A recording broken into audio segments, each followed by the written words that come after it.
When my husband told me he'd stolen my inheritance and our family home right from under me, I collapsed in tears as they laughed at my arthritis. Days later, I was digging through decades of financial records with trembling hands. That's when I realized family loyalty is like my garden roses, beautiful until you discover the thorns were meant for you all along. If you're watching this, hit that subscribe button and tell me where you're watching from. Because trust me, this story twists harder than my arthritic joints on a rainy day, and you won't want to miss how I turn the tables. My name is Eleanor Pierce, and my 65th birthday was supposed to be a celebration. Instead, it became the day my family betrayed me. I woke up that morning with a familiar stiffness in my fingers, the arthritis that had become my unwelcome companion over the past few years. Still, I was in good spirits. 65 felt significant somehow, a milestone worth celebrating. David, my husband of 40 years, had promised something special. Our son Lucas was visiting from the city. The family would be together in our beautiful Connecticut estate, the home we'd built together over decades, brick by brick, memory by memory. I took extra care getting ready, fighting through the pain to apply my makeup carefully, style my silver hair just right. The anticipation made me feel young again as I made my way downstairs, holding the banister tightly with each step. The moment I entered our sun-drenched kitchen, I knew something was wrong. David and Lucas sat at the table, coffee mugs between them, papers spread out. Their conversation stopped abruptly when I appeared. No happy birthday. No smiles. Just cold, calculating stares. Finally decided to join us? David said, checking his watch.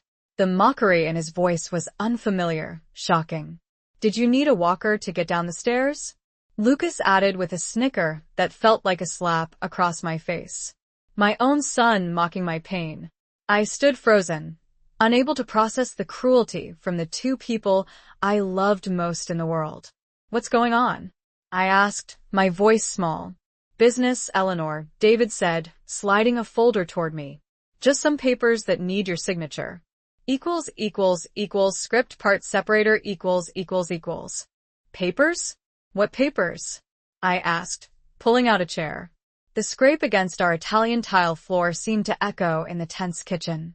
David sighed as if I were a child who couldn't understand basic instructions.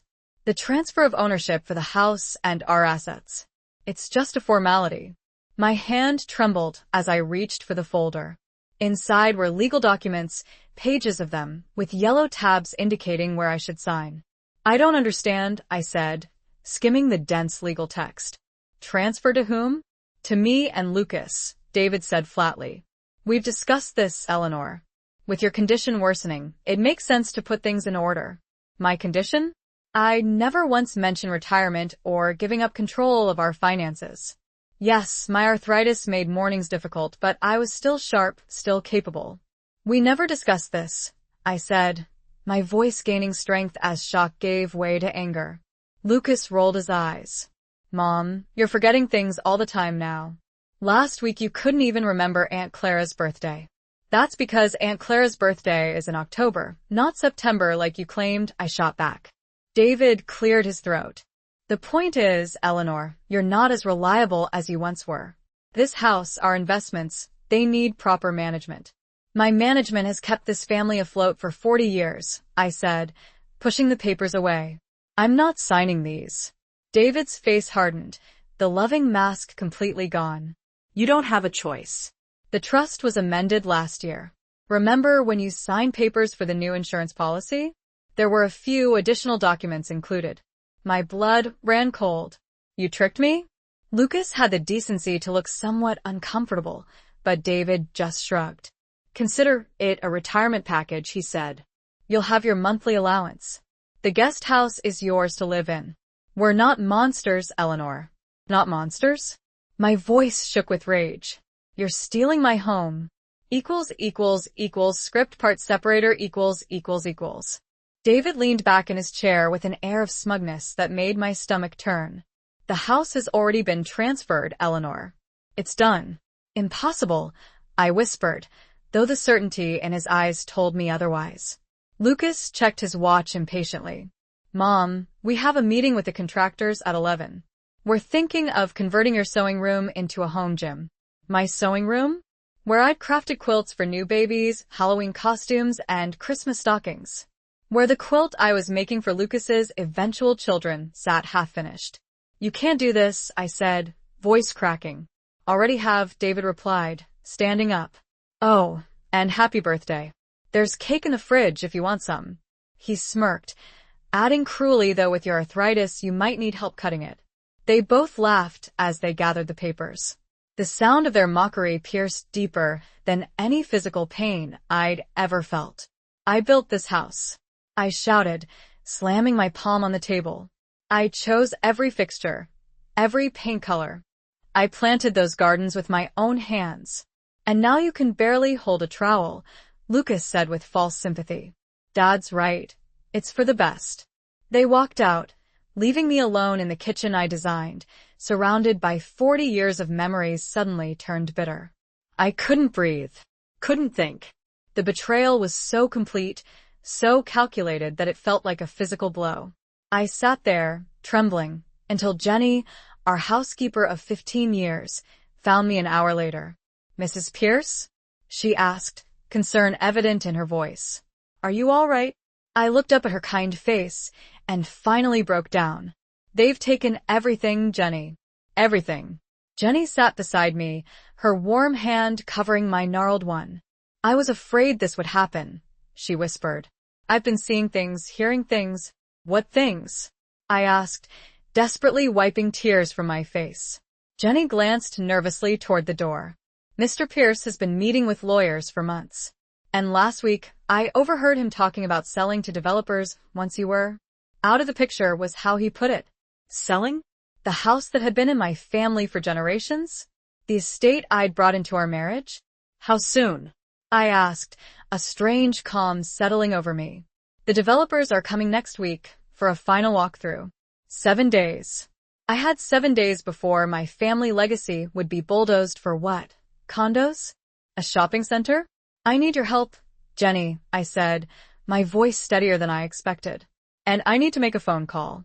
Script part separator equals. Jenny nodded, her loyalty clear in her eyes. Whatever you need, Mrs. Pierce. I reached for my cell phone with shaking hands, scrolling through my contacts until I found the name I was looking for. Claire Donovan. Claire and I had been roommates in college before she went on to become one of Boston's most formidable divorce attorneys. We'd stayed in touch over the years, but our contact had dwindled as David systematically isolated me from my friends and family, something I was only now beginning to recognize. She answered on the third ring. Eleanor. What a lovely surprise. Claire, I said, my voice breaking. I need your help. It's bad. 20 minutes later, after explaining the situation through tears and rage, Claire's tone had shifted from friendly to fierce. Those bastards, she hissed.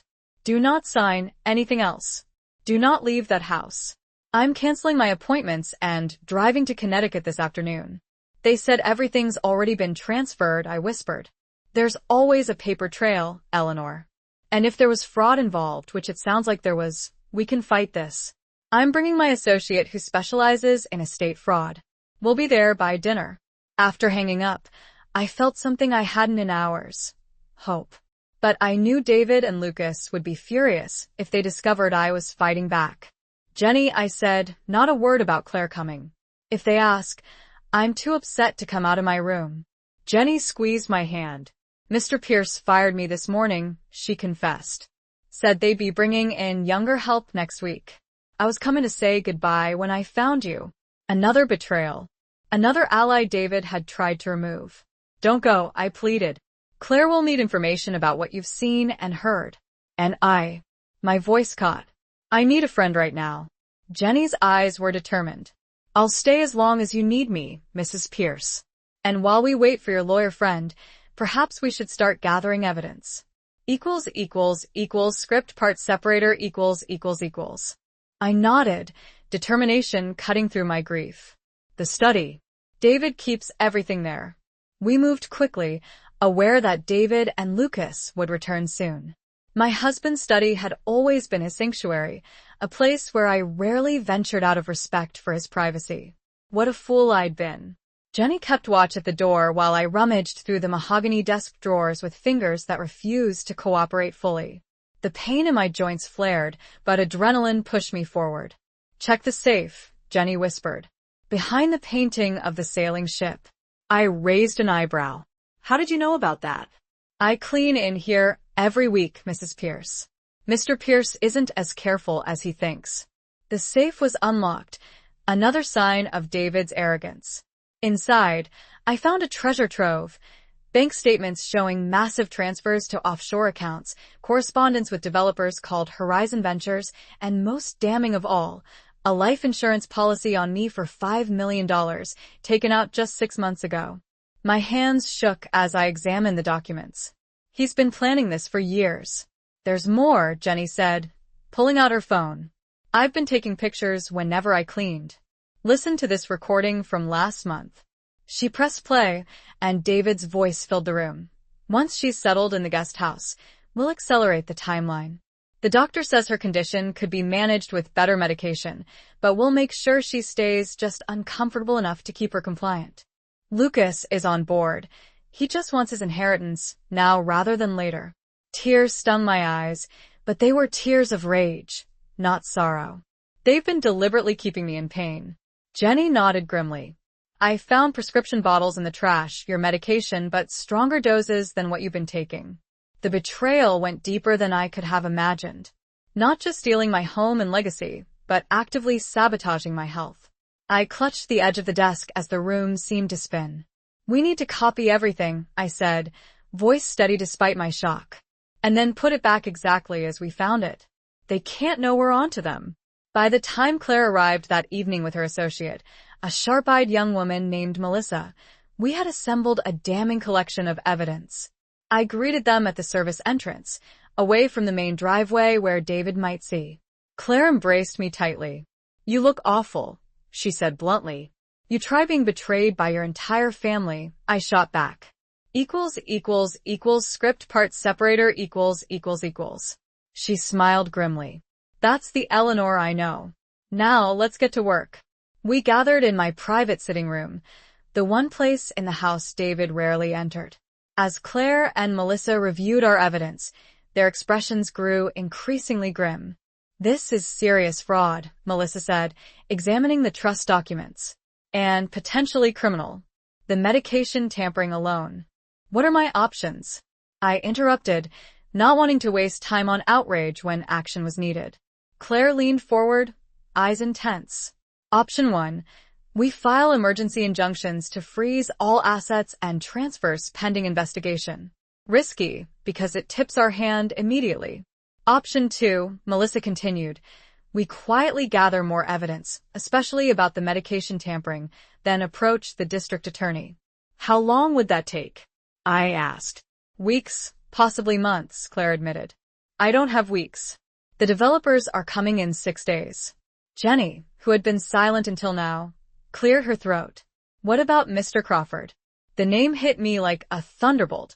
Thomas Crawford, David's former business partner before their bitter falling out 5 years ago. The man David had cheated out of millions, according to rumors. He might know things, I said slowly. Things that could help us. Claire looked skeptical. Can he be trusted? No, I admitted. But he hates David more than anyone. And he owes me a favor. What kind of favor? Melissa asked. I smiled tightly. I warned him about David's character before they went into business together.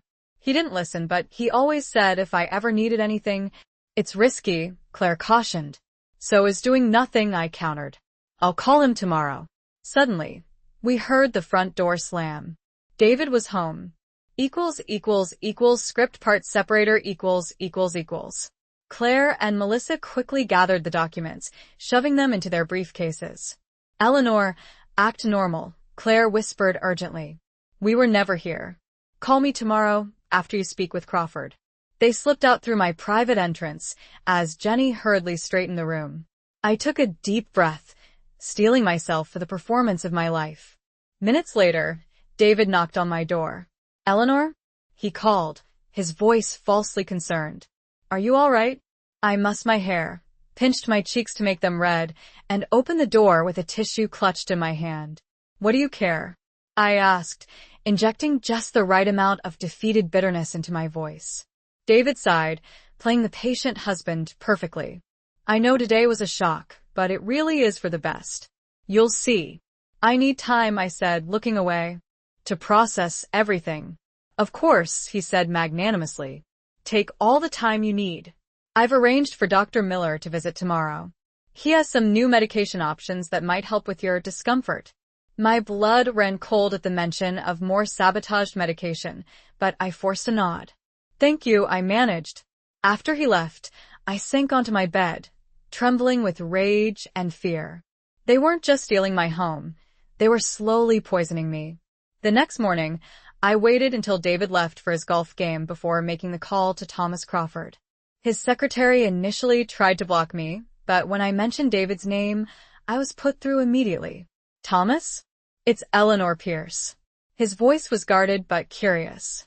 "Eleanor, this is unexpected. I need to meet with you," I said without preamble. "It's about David. And it's urgent." A pause, then, "How urgent?" "He's selling my family estate to developers next week. Without my knowledge or consent." Crawford's laugh was sharp and without humor. "That sounds like David. My office, 2 hours. Script part separator ===. I arrived at Crawford Enterprises precisely on time, dressed in my most elegant outfit, armor against the vulnerability I felt. Thomas's office was exactly what I expected, sleek, modern, powerful, just like the man himself. "Eleanor," he said, rising from behind his desk. "You look—" Thomas paused, studying me with shrewd eyes. "You look like hell." I laughed despite myself. Always the charmer. "I don't have time for pleasantries," I said, taking a seat without waiting for an invitation. "I need information about my husband." Thomas sat back down, steepling his fingers. "What makes you think I have any?" "Because you spent 5 years as his partner before he stabbed you in the back," I replied bluntly. "And because you're the only person who hated him enough to keep watching him afterward." A slow smile spread across Thomas's face. "You always were perceptive. What exactly do you want to know?" "Everything. Especially about Horizon Ventures." Thomas's eyebrows shot up. "He's working with Horizon? Those vultures?" For the next hour, Thomas laid out a pattern of fraud and deception that made my head spin. David hadn't just been planning to steal my home. He'd been embezzling from our family accounts for years, hiding money in shell companies that Thomas helped me identify. Most damning of all, he showed me evidence that David had falsified my signature on multiple documents. "Why are you helping me?" I finally asked. Thomas leaned forward. "I owe you that warning you gave me years ago. And frankly, I've been waiting for the opportunity to return the favor David did me." By the time I left Crawford's office, I had more ammunition than I dreamed possible. But time was still running out. Script part separator ===. I called Claire immediately. "We've hit the jackpot," I told her, relaying everything Crawford had shared. "This changes everything," Claire said excitedly. "With Crawford willing to testify and these documents, we can file for an emergency hearing tomorrow morning." "Tomorrow?" My heart raced. "That fast?" "We don't have time to waste. The developers are coming in 4 days, right? We need to move now." That night, I barely slept, alternating between anxiety and fierce determination. When David asked about my appointment, he'd had Jenny follow me. I lied smoothly about seeing a specialist for my arthritis. The irony of using the condition he'd mocked against him wasn't lost on me. "I'm glad you're taking care of yourself," he said, patting my hand condescendingly. "We need you healthy enough for the move to the guest house this weekend." I forced a smile, remembering Crawford's warnings. David wasn't just planning to relegate me to the guest house.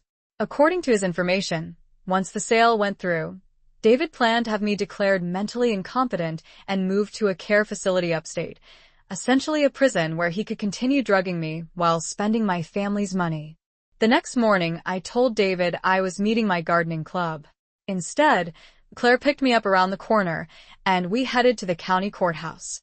My hands shook as we waited for Judge Harriet Wilson, a stern woman in her 60s. When our case was called, I walked to the front with all the dignity I could muster, despite my aching joints.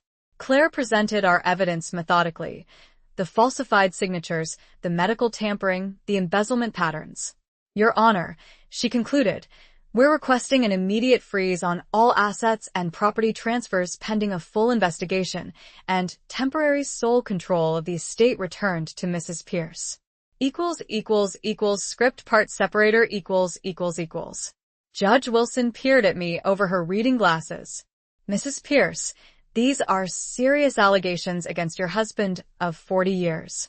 Are you prepared for the consequences if I grant this emergency injunction?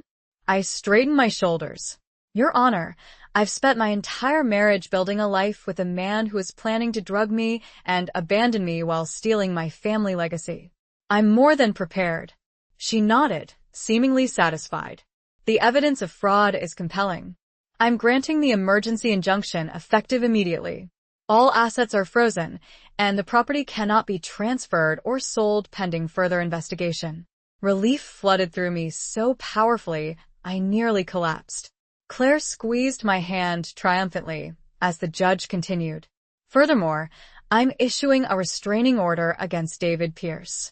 He is not to enter the property until our hearing next week. Mrs. Pierce will retain sole occupancy. I fought back tears. Thank you, Your Honor. As we left the courthouse, Claire was practically glowing. This is just the beginning, Eleanor. David doesn't even know what's hit him yet. We drove home in a state of stunned elation. For the first time in days, I felt like I could breathe again. But as we turned onto my street, that freedom evaporated. David's car was in the driveway. He should have been at his club. And parked behind it was Lucas's sleek sports car. They're both home, I whispered. This wasn't part of the plan. Claire's expression hardened. Perfect. We can serve them both at once. Script part separator . Inside, we found David and Lucas in the living room with a man in an expensive suit, clearly the developer. Claire strode forward, professional and intimidating. David Pierce? She asked, though she knew perfectly well who he was. David stood, confusion crossing his face. Yes, Eleanor, what's going on? Who is this? I'm Claire Donovan, attorney for Eleanor Pierce, she said, pulling documents from her briefcase. I'm here to serve you with this emergency injunction freezing all assets and property transfers, effective immediately, by order of Judge Wilson. The color drained from David's face as he took the papers. What the hell is this? Lucas demanded, jumping to his feet. The developer glanced between us, clearly uncomfortable. Perhaps I should come back another time. There won't be another time, I said, finding my voice. This property is not for sale. It never was. David's shock quickly morphed into rage. You stupid woman. Do you have any idea what you've done? Saved my home? Stopped you from drugging me into compliance? I stepped closer. Yes, David. I know everything. About the medication, about the offshore accounts, about your plans for me after the sale. Lucas looked genuinely confused. Dad? What's she talking about? David waved him off impatiently. Your mother's confused. Clearly her condition is worse than we thought. Claire cleared her throat. The restraining order requires you to leave the premises immediately, Mr. Pierce. This is my house. David roared. Actually, I said calmly, it's mine. Always has been. The judge was quite clear on that point. David lunged toward me, but Claire stepped between us. That would be a violation of the restraining order, Mr. Pierce. The police are already on their way to ensure you comply. As if on cue, sirens wailed in the distance. Dad? Lucas's voice had changed, uncertain now. What did you do? Script part separator . David's face contorted with rage. What did I do? I built this family. I made us wealthy. And your ungrateful mother wants to throw it all away. By drugging me? I challenged. By stealing my inheritance? That's how you built this family? The developer was edging toward the door. I think I should go. Stay right there, David commanded. This is nothing. A misunderstanding. My wife has dementia. I have arthritis, not dementia, I said firmly. And we have the tampered medication to prove you've been keeping me in unnecessary pain. Lucas looked between us, his confidence crumbling. Dad? Is that true? You said Mom needed to be protected from herself. The police cruiser pulled into the driveway, and 2 officers approached the front door. Jenny let them in, looking both nervous and satisfied. Mr. Pierce? One officer said. We need you to vacate the premises immediately. David's face reddened dangerously. This is insane. I'm not leaving my own house. Sir, we have a valid restraining order. Please don't make this difficult.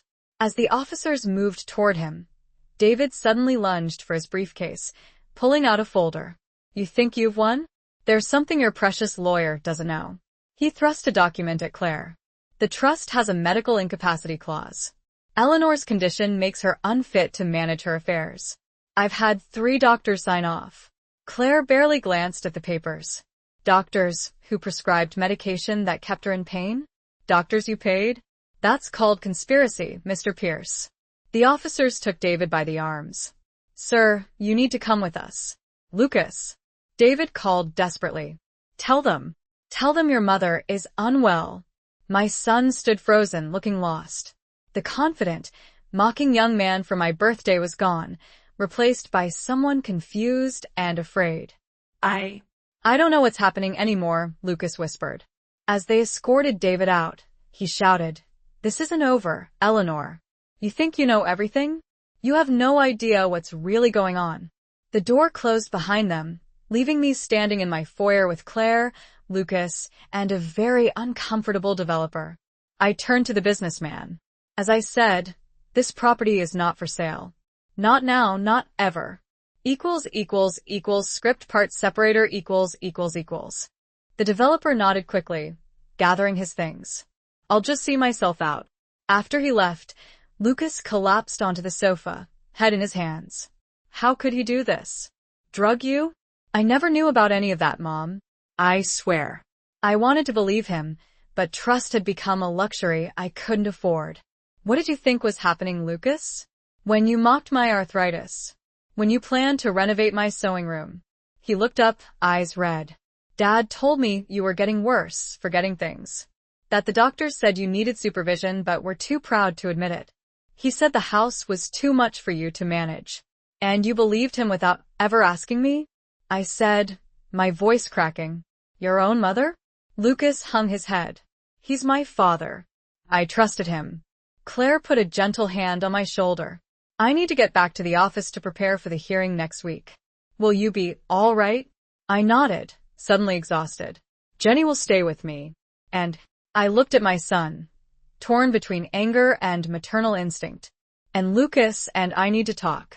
After Claire left, Lucas and I sat in painful silence before he finally spoke.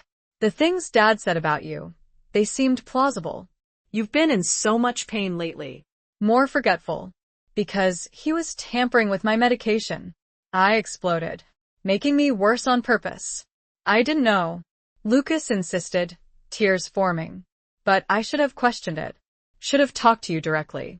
I sank into a chair across from him. A week ago, I trusted you both completely. Now I don't know if I can ever trust either of you again. What happens now? Lucas asked quietly. I straightened my shoulders. Now I take back everything that's mine.